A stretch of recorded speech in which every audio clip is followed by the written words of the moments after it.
Hey, all the future assistant professors, welcome back to English for English by Pooja Singh. And if your UGC NET examination is on 5th January and you're confused what to revise, what to skip, this session is for you. Why? Because this is not just a syllabus completion video. This is a final revision of paper 1. Yes.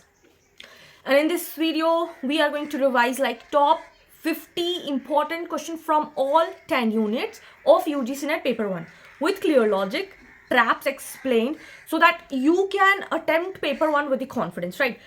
So if you are going to revise this video, 15 to 20 marks in paper 1 is realistic. You will understand the basic concepts. You will be revising all 10 units in one video. So watch video till the end, revise calmly and trust yourself. Okay, so without any delay, let's get started. So top final revision questions. The very first question is from teaching aptitude. Modern teaching emphasizes what? So modern teaching emphasizes always about learner participation. So always अगर कभी भी आपका teaching aptitude से question आता है, make sure always see कि learner should be helped, उनको help होना चाहिए, वो motivate होना चाहिए, then only a teacher's responsibility is fulfilled. And these learner centered approach method is always UGC NET favorites. Moving forward, learning outcomes mainly describe what? Learning outcomes क्या describe करना चाहिए? तो obviously I said that students' achievement should be the topmost priority, not the course content, not the intention, not the exam pattern. It should always the student should be on the top priority. Okay. Then outcomes क्या है? What learners can do and what they have achieved in their life. That should be the most priority list. Now moving forward to which level of highest level is the highest in Bloom's taxonomy. As I've already said, it is very important. So the highest level is to create. Why? Because once you are creating something, this is the highest levels of Bloom's taxonomy. You are creating something new for the world and that is considered the highest cognitive skill. और Bloom's taxonomy में हर question आ रहा है, either it will come in ascending or descending or the highest or the lowest levels. Okay. Formative assessment is conducted at the end for grading during instruction for certification. It is always during the learning. So here the answer is during instruction. Instruction आ सकता है. So you have to be very particular about the specific words. Words क्या है वो आपको ध्यान देना है. ठीक है. Formative means improvement during learning. Summative means at the end. वहाँ पे हम देखते हैं पास है कि फेल है. ठीक है. और कितना मार्क्स कितना इम्प्रूव किया है. Question number 5, remedial teaching is meant for slow learners. कि अगर आपको किसी सपोज आपका मैथ्स वीक है तो आप रिमीडियल क्लास ले रहे हो, आपका इंग्लिश वीक है आप रिमीडियल क्लास ले रहे हो, that's for slow learners. And this helps in focused help after diagnosis. Teacher ने डायग्नोस किया कि क्या वीक पॉइंट है, किसमें परेशानी हो रही है, and then they are giving the remedial class. Inclusive education supports what? Uniform teaching, teacher control, learner diversity or the rigid curriculum. So it is always the diversity and flexibility. कैसे includes हो सकते हैं, not the uniform teaching, teacher control नहीं. आपको हमेशा देखना है कि लर्नर डाइवर्सिटी होना चाहिए. Moving forward to the next question, evaluation mainly focuses on what? Diagnosis, improvement, judgment or feedback. It is always the judgment. Okay, evaluation means the final judgment. Now question number 8, teacher as a facilitator means क्या होता है? Dictating knowledge, guiding learning, controlling class, enforcing discipline. Teacher का हमेशा काम as a facilitator क्या होता है? Guiding करना, गाइड करना.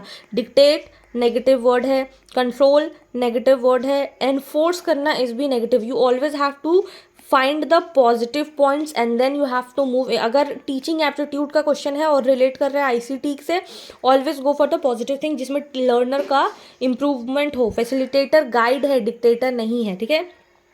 Moving forward to the research aptitude, research is best described as what? Systematic investigation. research क्या होता है? जिससे हम कुछ न्यू सर्च कर रहे हैं, जो एग्जिस्टिंग है, एग्जिस्टिंग में हम कुछ न्यू क्रिएट कर रहे हैं. ठीक है. ये सिस्टमैटिक है और ये ऑब्जेक्टिव है. ठीक है. हाइपोथेसिस क्या होता है? हाइपोथेसिस एक टेंटेटिव एजम्पशन होता है, वो रियल नहीं होता. उसको हम आइडियल स्टेट मानते हैं कि अगर ऐसा हुआ तो क्या हुआ, नल हाइपोथेसिस होगा, अगर ऐसा क्या होगा तो जीरो हाइपोथेसिस होगा. क्या है तो होता है. ठीक है. सो हाइपोथेसिस टेस्ट किया जाता है, प्रूव नहीं किया जाता है. नल हाइपोथेसिस क्या होता है? नल हाइपोथेसिस होता है कि जहाँ पे कोई सिग्निफिकेंट डिफरेंस नहीं हो, presence, relationship, absolute truth, these are wrong thing, ठीक है। So no difference is the key phrase, आपको ये याद रखना है। रिलायबिलिटी मतलब क्या होता है? रिलायबिलिटी मतलब ये होता है कंसिस्टेंसी। अगर एक लोग भी टेस्ट कर रहे हैं तो वो 100 ही आंसर आ रहा है, अगर 100 लोग भी टेस्ट कर रहे हैं तो वो 100 ही आंसर आ रहा है। सो रिसर्च में कंसिस्टेंसी बहुत ज़्यादा ज़रूरी है। Reliability means consistency, okay. Reliable means consistent result. Validity क्या होता है? Validity again it depends on the research work कि क्या है, कितना एक्यूरेट है आपको, ये बहुत ज़्यादा होता है कि major what it should. Correlation indicates क्या होता है? कोरिलेशन इंडिकेट करता है रिलेशनशिप को, कोरिलेशन और कॉकोशंस नहीं होता, it always go with the. Then action research is conducted to, action research क्यों कंडक्ट किया जाता है? Again this is very important from the examination point of view. उस पर आपको लॉन्ग लॉन्ग स्टेटमेंट क्वेश्चन भी आ सकता है, but the basic is that, okay.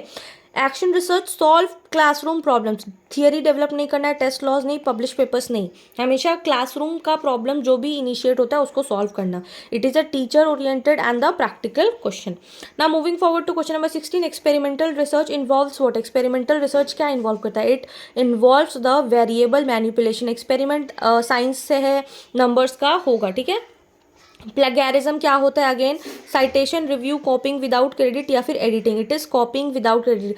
जब रिसर्च का सिनॉप्सिस हम लोग लिखते हैं, अगर हमें एक लाइन भी लिखना है तो वी हैव टू साइट कि आपने ये लाइन कहाँ से उठाया, whether you have taken from Wikipedia, whether you have taken from encyclopedia, whether you have taken from the research paper. So you have to cite everything. अगर आप बिना credit का करते हो तो आप मेजर एथिकल वायलेट कर रहे हो। Ethical reason requires what? Data fabrication, confidentiality, bias या फिर मैनिपुलेशन। सो एथिकल रिसर्च क्या रिक्वायर करता है? इट रिक्वायर्स कॉन्फिडेंशियलिटी, ठीक है। Communication is effective one. So communication का एक चीज़ आपको बहुत क्लियर होना चाहिए, there will be a sender, there will be a channel, ठीक है, and there will be a receiver, ठीक है। कोई मैसेज यहाँ से जा रहा होता है और ये रिसीव किया, और रिसीव करने के बाद अगर फीडबैक मिल गया, ठीक है, तो हम लोग बोलते हैं ये कम्युनिकेशन सक्सेसफुल हुआ है, ठीक है। फीडबैक नहीं मिला या फिर वो नहीं समझा तो होता है। बैकग्राउंड में क्या हो सकता है? बैकग्राउंड में नॉइस हो सकता है और बहुत सारा बैरियर्स हो सकता है, और इस पूरे कम्युनिकेशन में यही इंपॉर्टेंट है। कम्युनिकेशन इफेक्टिव कब होता है? जब हम मीनिंग शेयर्ड करें, ठीक है। इसमें भी आपको पॉजिटिव मैसेज इज सेंट नहीं, नॉइज एग्जिस्ट, चैनल फास्टर नहीं, ये सब चीज़ नहीं देखना है। फीडबैक इन कम्युनिकेशन क्या हेल्प करता है? इट हेल्प्स इन कन्फर्मेशन कि हाँ हमारा मैसेज डिलीवर हो गया है। Then moving forward to semantic barrier. Semantic barrier क्या होता है? सिमेंटिक बैरियर, सिमेंटिक मतलब लैंग्वेज। सो लैंग्वेज का मीनिंग आपको प्रॉब्लम हो, बोल रहे हैं हम कुछ और सुनाई दे रहा है कुछ, तो बोल रहे हैं हम कुछ और सुनाई दे रहा है मच, कुछ मच, तो ये है लैंग्वेज बैरियर, ठीक है। टू वे कम्युनिकेशन क्या इंश्योर करता है? इट इंश्योर्स द क्लैरिटी, क्योंकि आपका मैसेज गया है और आपको फीडबैक मिला है, दैट वुड इट इंश्योर्स कि आपको क्लैरिटी है। नॉन वर्बल कम्युनिकेशन इंक्लूड्स क्या करता है? नॉन वर्बल मतलब फेशियल एक्सप्रेशंस, आपके गेस्चर्स, आपके स्माइल, आपका ब्लिंक करना, these all comes under the non verbal communication. Now moving forward to the higher education system. UGC mainly deals with क्या? ये क्या डील करता है? तो कोऑर्डिनेशन और स्टैंडर्ड क्या है कॉलेजेस का, ये डील करता है, ठीक है। नैक, इसका फुल फॉर्म आपको याद करना है, ये एक एक्रेडिटेशन देता है कि कौन सा किस पे रैंक होता है, ये तो आपको ये करता है। फंडिंग और रिक्रूटमेंट और करिकुलम ये सेट नहीं करता, ठीक है। फिर academic bank of credit is a part of NEP 2020. Lot of question has been asking from this particular section. NBA accredits what? NBA accredits the programs of the universities. Multidisciplinary education emphasize what? It emphasizes the flexibility कि आप कितने flexible हैं. So answer is C. Land covers what? Land covers a small area.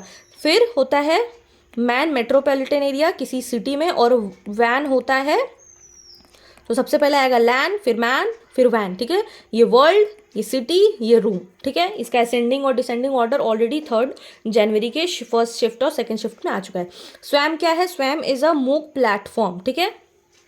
आपको ये भी पता होना चाहिए कि ब्राउजर क्या होता है। ब्राउजर जिस पर हम लोग सर्च करते हैं, गूगल ब्राउजर होता है, गूगल क्रोम होता है, सर्च इंजन सॉफ्टवेयर, ये सारा चीज़ आपको पता होना चाहिए, ठीक है।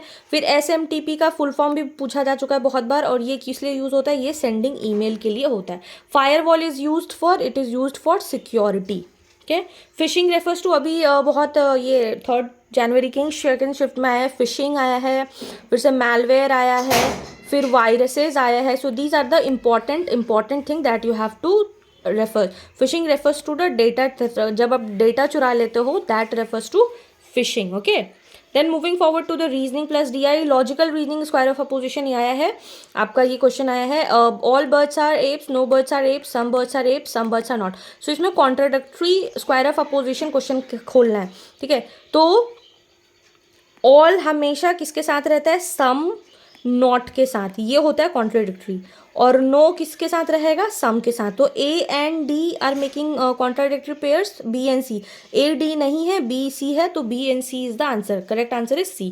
So if average of 5 number is 10, total is what, अगर किसी भी एवरेज 5 नंबर का 10 है तो टोटल कितना होगा, it is 50। Very easy one, direct है इसलिए एक्सप्लेन नहीं कर रहे हैं। पाई चार्ट का टोटल एंगल क्या होता है, it is 360 degree. 20% increase followed by 20% decrease result. ये स्टेटमेंट टाइप का क्वेश्चन आता है, आपको ऐसे ही आता है। So it is the 4% loss. Basic formula इसमें यूज किया जाता है, रेशियो 2:3 इक्वल्स टू क्या, इसको सिंपल डिवीजन करना है आपको, it answer in 0.66। Now if the statements all teachers are researcher is false which is true, ये इस टाइप का लॉजिकल रीजनिंग आपको बहुत सारे क्वेश्चन आएंगे, ठीक है। तो correct answer is C, some teachers are not, because all के साथ क्या लगता है, ऑल के साथ लगता है हमेशा सम नॉट, ठीक है। If all is false, some not must be true, और ये 2019 में आपका क्वेश्चन आया हुआ है। Logical reasoning avoids what, logical reasoning avoids assumption. Logical में अजम्पशन नहीं करता है, स्टेटमेंट रहता है, ऑप्शन रहता है, कंक्लूजन रहता है। नाउ सस्टेनेबल डेवलपमेंट मीन्स क्या होता है, present needs without harming future, that you should be understanding. SDGs कितना है, MDGs कितना है, कौन से कितने नंबर पे आता है, कौन सा फॉलो हुआ है, कब तक अचीव होना है, these all have been asked in your UGC net examination. Major greenhouse gas is carbon dioxide, बहुत बार पूछा गया और अभी भी पूछा जा रहा है। पेरिस एग्रीमेंट किस चीज़ से रिलेटेड है, क्लाइमेट, ठीक है। काइटो प्रोटोकॉल, ठीक है, कब तक अचीव करना है, कितने गोल्स हैं, GDP, these all things you should be knowing. Then HDI includes क्या, HDI includes health, income and education. Moving forward to question number 45, inclusive growth focuses on what? Inclusive growth focuses on all section, rich, urban and corporates. Question number 46, professional ethics includes what? Professional ethics includes integrity, okay. Moving forward, value based teaching promotes fairness, fear, authority और control नहीं करता है। Question number 48, academic honesty rejects what? Academic honesty rejects plagiarism, क्योंकि ये violate करता है आपके ethics को। Question number 49, environment conversation supports, किस चीज़ को support करता है, तो ये sustainability, these are the negative words, okay. Then the last question, people environment acid rain से लिया हुआ है, तो which of the following statements about acid rain is correct. Correct क्या है, करेक्ट ये है, acid rain is typically has a pH level ranging from 4.2 to 4.4, ठीक है। तो एसिड रेन आपका बहुत ज़्यादा इंपॉर्टेंट है कि ये pH लेवल, सो 5 है, 5 इज द मिड पॉइंट, 5 से इधर होगा ये एसिडिक होते जाएगा, और 5 से इधर होगा तो ये बेस होते जाएगा। So this is the top 50 question that you should revise before your examination. So that's it for today's video. Revise this before your examination. Don't start anything new. Now this is not the time for starting anything new. Don't go for very deep and analogical questions. Revise whatever you have made your own notes. That's it, okay?